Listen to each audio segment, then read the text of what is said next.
Story 1. I still remember the night it happened, as if it were yesterday. My name's Riley, and back then, I was 24, and working as an overnight janitor at an old, sprawling mall on the outskirts of town. The kind of place that felt like it had been left behind by time. Half the stores were permanently shuttered, and the ones that were open barely saw customers. I'd just moved into my first apartment, scraping by with 2 jobs. So the quiet hours and steady pay seemed like a blessing at first, but that night turned everything upside down. It started as a regular shift. I clocked in at 10 p.m., grabbed my equipment, and began making my rounds. The mall was eerily silent at night, with only the faint hum of fluorescent lights and the occasional clink of a loose ceiling tile shifting overhead. I liked to keep my earbuds in, listening to true crime podcasts to distract myself from the creepy atmosphere. The mannequins always gave me the creeps, though there were dozens of them scattered around the display, windows, lifeless plastic figures, dressed in outdated clothes. Sometimes, I swore they were positioned differently when I passed by, but I'd brush it off as my imagination. That night, something felt wrong from the start. The air was heavier, and every sound seemed amplified. My footsteps echoed louder, and the hum of the lights buzzed like an angry wasp. As I walked past an old department store, I noticed one of the mannequins in the window. Its head was tilted at an unnatural angle, its face blank and smooth, yet I felt as though it was staring at me. I paused, convinced I hadn't seen it in that position earlier. My breath hitched as I leaned in for a closer look. Then, just as I blinked, I swear its hand twitched. I stumbled back, heart pounding so hard it felt like it might break through my ribs. "It's just my imagination," I muttered to myself, my voice trembling. But as I turned to walk away, I couldn't shake the feeling of being watched. My ears strained to pick up any noise, but the mall was silent. Even the usual creaks and groans of the old building seemed to have vanished, leaving only the sound of my own footsteps and the faint squeak of the mop bucket wheels. As I pushed the bucket down the corridor, the lights above flickered briefly, plunging the hallway into momentary darkness. When they came back on, I froze. One of the mannequins that had been in the window display was now standing in the middle of the hallway. My throat went dry. Its posture was stiff, unnatural, but its blank face was now tilted toward me, as if it was studying me. I knew it couldn't have moved on. Its own someone had to be messing with me. "Very funny," I called out, though my voice cracked at the end. No one answered. The silence pressed down on me, thick and oppressive. Slowly, I backed away, not daring to take my eyes off the figure. As I reached the edge of the hallway, I turned to glance over my shoulder, and when I looked back, the mannequin was gone, just gone. My heart was racing now, and my mind screamed at me to leave. But I still had hours left on my shift, and I couldn't afford to lose this job. Trying to convince myself it was all a prank, I decided to stick to the main corridors for the rest of the night. But the unease followed me. As I cleaned the food court, I caught movement in the corner of my odd shadow, darting just out of view. I whipped my head around, but there was nothing there. The chairs were still stacked on the tables, the floor littered with crumpled napkins and discarded receipts. I tried to focus on my work, but my hands trembled as I wiped down the tables. That's when I heard it. A faint scraping sound, like metal dragging against tile. It was coming from the service corridor behind me. Summoning every ounce of courage I had left, I turned toward the corridor. The light above it was flickering erratically, casting long, distorted shadows on the walls. I approached slowly, gripping my mop handle like a weapon. "Hello?" I called out, my voice barely above a whisper. The scraping sound stopped abruptly, replaced by a low, rhythmic tapping. It echoed through the corridor, growing louder with each passing second. My pulse thundered in my ears as I inched closer to the corner, desperate to see what was making the noise, but terrified of what I might find. When I rounded the corner, my stomach dropped. There, at the far end of the corridor, stood a figure. It wasn't a mannequin. It was too fluid, too alive. But something was wrong. Its proportions were all off. Arms too long, head too large, and eyes that glinted like reflective glass in the dim light. It stood completely still, yet I felt an overwhelming sense that it was aware of me. watching me. The tapping had stopped, but the silence that followed was somehow worse. I didn't wait to find out what it wanted. Dropping my mop, I bolted back toward the main hallway, my sneakers squeaking against the polished floor. I could hear something behind me, heavy footsteps that didn't quite match the rhythm of my own. It wasn't running, but it didn't need to. It was keeping pace with me effortlessly. I skidded to a halt near the janitor's closet and yanked the door open, slamming it shut behind me. My chest heaved as I tried to catch my breath, the sound of my heartbeat filling my ears. Outside, the footsteps stopped. I pressed my ear to the door, straining to hear anything outside. For a moment, there was nothing, just oppressive silence. Then, faintly, I heard a sound that sent chills crawling down my spine. A slow, deliberate knock. It wasn't frantic or aggressive. It was patient, like whoever or whatever was out there knew I had nowhere to go. My hands shook as I fumbled for my phone. But when I pulled it out of my pocket, the screen was blank. Dead. I cursed under my breath, realizing I hadn't charged it before my shift. The knocking stopped, but the tension in the air only grew thicker. I didn't dare move, barely even breathing. Minutes stretched into what felt like hours, and just as I began to think it might have left, I heard the knob twist. My blood turned to ice. I'd locked the door the moment I came in, but the sound of the knob rattling was enough to send me into a full-blown panic. I grabbed the nearest thing I could find, a metal broom handle, and held it in front of me, like a sword. The rattling stopped, and once again, silence took over. My muscles ached from the tension, but I stayed rooted in place. Suddenly, the overhead light in the closet began to flicker wildly, casting erratic shadows on the walls. That's when I saw a Tata shadow that didn't belong. It moved independently of the light, slithering across the wall like it had a life of its own. My grip tightened on the broom handle as the shadow elongated, stretching toward me, until it reached the far corner of the room. I don't know what possessed me to do it, but I lunged forward and swung the broom handle at the shadow. The metal clanged against the wall, and for a split second, the shadow recoiled, as if I'd actually hit it. The light stopped flickering, and the shadow was gone. My breathing was ragged, my chest heaving as I stood there, waiting for the next move. But nothing happened. The closet was quiet again, save for the faint hum of the light bulb overhead. Cautiously, I cracked the door open and peered outside. The hallway was empty, and the oppressive feeling that had been choking me all night seemed to have lifted. I didn't waste another second. Leaving the broom behind, I sprinted down the corridor, my footsteps echoing in the emptiness. My only thought was to get to the security office, where the cameras were. Maybe someone would be there, or at least I could check the footage and confirm I wasn't losing my mind. When I reached the office, I found it deserted. The monitors were still on, cycling through grainy, black and white feeds of them all. I scanned the screens frantically, searching for any sign of the figure or the mannequins. At first, everything looked normal. Then, on one of the feeds, I saw movement. My stomach lurched as the camera focused on the main hallway, the one I had just run through. Standing there, perfectly still, was the mannequin from earlier, its head tilted at that unnatural angle again.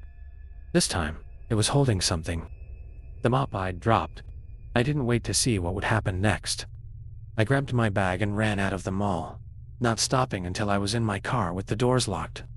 I sat there for what felt like hours, staring at the entrance, half expecting the mannequin to come strolling out after me. It never did. But to this day, I can't shake the feeling that something followed me home. I quit the job the next morning and never went back to that mall. Sometimes, though late at night, I hear faint tapping at my window, and I wonder if I really left it all behind. Story 2, I wasn't supposed to take the shortcut. That's the part that haunts me the most. My name's Tom, and at the time, I was a 31-year-old accountant living in the city. I'd worked late that night, pushing through another tedious audit, and I was desperate to catch the last train home. The main streets were mostly empty, but I could hear faint echoes of life, the occasional honk, a far-off laugh. I wasn't looking for trouble, just the quickest way to get to the station before it was too late. The shortcut wasn't even on my radar until I saw the alley. It wasn't anything special, just a narrow lane between two brick buildings, dimly lit by a single flickering bulb. but it cut directly across to the street where the station was. My phone said I had 7 minutes to catch the train, and my gut told me to stay on the main road, but I ignored it. I'd walked through alleys before. What was the worst that could happen? With a quick glance round, I ducked into the darkness. At first it seemed fine. The air was cooler in the alley, and the sound of my footsteps on the uneven pavement was oddly calming. The walls were lined with graffiti, mostly crude tags and angry scrawls. I could still see the glow of the streetlights ahead, so I kept my pace brisk. But as I moved deeper, the lights seemed to fade, as if the alley was stretching longer than it should. I checked my phone to make sure I was still heading the right way, but the GPS dots spun in circles. That's when I noticed the faint whispers. I stopped in my tracks, straining to hear. The whispers were so faint, I thought they might just be the wind. But there was a rhythm to them, like a conversation happening just out of earshot. "Hello," I called out, my voice breaking the eerie stillness. The alley swallowed the sound, offering no echo, no response. A chill crept up my spine, but I convinced myself it was just my nerves. I kept moving, quickening my pace. The faint glow of the streetlights ahead was my only comfort, but the whispers didn't stop. They grew louder as I walked, not in volume, but in presence, as if they were pressing against my ears. I turned around to look back the way I'd come, expecting to see the entrance to the alley. But it was gone. In its place was another stretch of brick walls, identical to the ones ahead of me.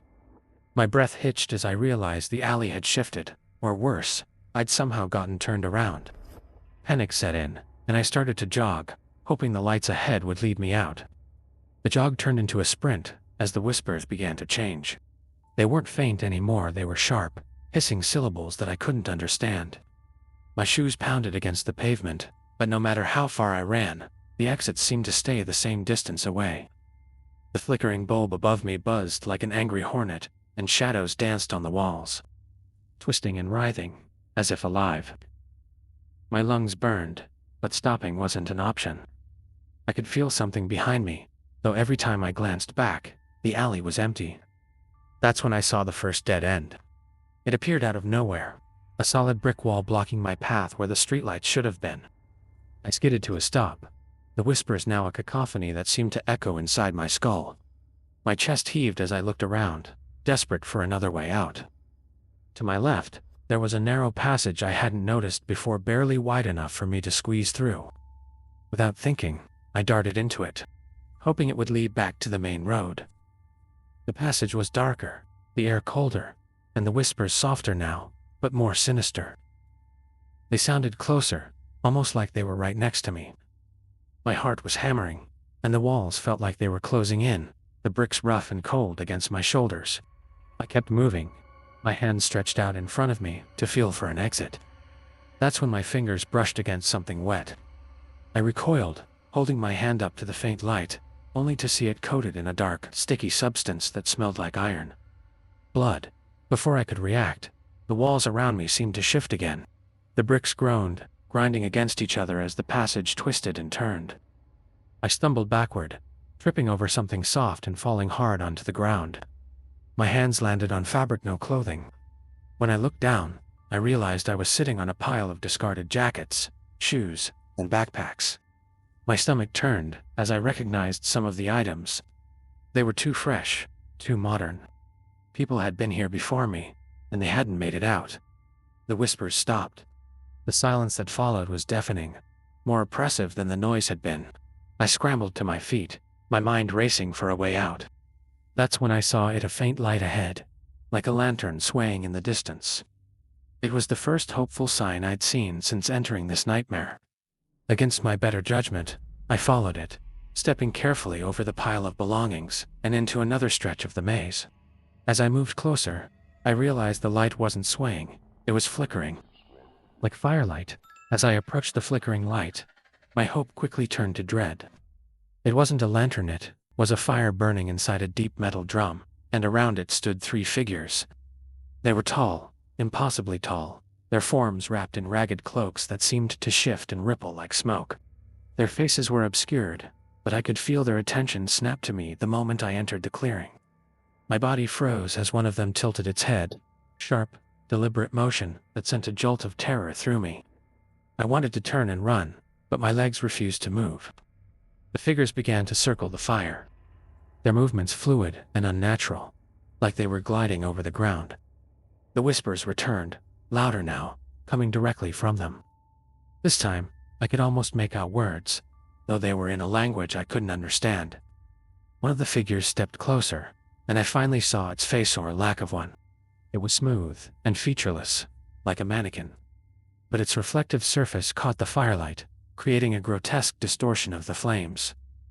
"Please," I whispered, my voice trembling. "I just want to leave." The figure stopped, tilting its head again, as if considering my words. For a moment, the whispers paused, replaced by a deafening silence. Then, all at once, they surged back, louder and more frantic. The other two figures closed in behind me, cutting off my escape. My chest tightened as I realized there was no way out. My only option was forward, toward the fire and the figure blocking my path. I don't know what came over me, but I forced my legs to move, stumbling toward the fire with my arms raised defensively. The whispers crescendoed as I stepped closer, and the figure in front of me reached out with a long, bony hand. Its fingers were too many, twisting and curling like tendrils. Just as it touched my arm, everything went black. The fire, the whispers, the figures, they all vanished, leaving me in total darkness. I felt weightless, suspended in a void that seemed to stretch infinitely in every direction. When the light returned, I was standing outside the alley. The main road was just ahead, cars and pedestrians moving as if nothing had happened. My legs wobbled as I stumbled toward the street, gasping for air. I looked back at the alley, expecting to see the brick walls, the fire, the figures, but it was just an ordinary alley now. No endless maze, no whispers. The same graffiti-lined walls stared back at me, mocking my terror. I made it to the train station just as the last train was pulling in. But I couldn't bring myself to board. My hands were still trembling, my mind replaying everything that had happened. When I finally worked up the courage to check my phone, it was still dead.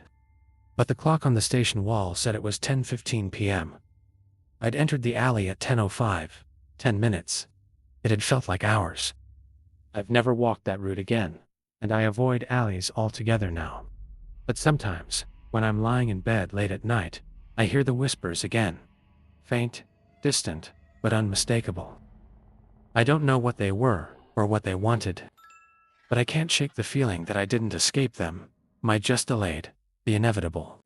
Story 3. It was just another late night at the office, or so I thought. My name's Max, and I was 29 at the time, working as a graphic designer for a marketing firm. Deadlines were a nightmare, and that evening, I'd stayed late to finish a pitch for a client. By the time I left, the streets were empty, bathed in the harsh orange glow of streetlights. I'd missed the bus, so the subway was my only option. I wasn't thrilled about it. It was the last train of the night, and the stations always felt creepier when they were empty. But I just wanted to get home. The platform was deserted when I got there. The only sound was the occasional drip of water from somewhere above, echoing through the cavernous space. I stood at the edge of the platform, peering down the dark tunnel, waiting for the train to appear. The schedule said it was on time, but the minutes dragged on, each second feeling heavier than the last. I checked my phone, scrolling mindlessly to distract myself. When I heard the faint rumble of the train approaching, finally, when the train pulled up, the doors slid open with their usual mechanical hiss, but the car was eerily empty. Normally there'd be at least a couple of other late-night stragglers, workers, maybe someone coming back from a night out. Not tonight. The lights inside flickered as I stepped in, and the doors shut behind me with an unsettling finality. I took a seat near the middle, resting my head against the window. The train lurched forward, and for a moment, everything seemed normal. But then, as we passed the first station, I noticed something strange. It wasn't the right station. I leaned closer to the window, trying to make sense of what I was seeing. The station outside was completely unfamiliar, its walls covered in cracked tiles, with graffiti in a language I didn't recognize. The sign that should have displayed the station's name was blank, its surface smeared with grime. I thought maybe I'd missed the announcement, or that the train had taken a different route. But when I checked the map above the door, it showed the same familiar line. This was supposed to be my train, but why was it stopping at stations that weren't on the map? As the train started moving again, I tried to shake off the unease creeping up my spine. Maybe I'd just never noticed this station before. Maybe it was an old stop they hadn't updated on the maps. But when the next station came into view, my chest tightened.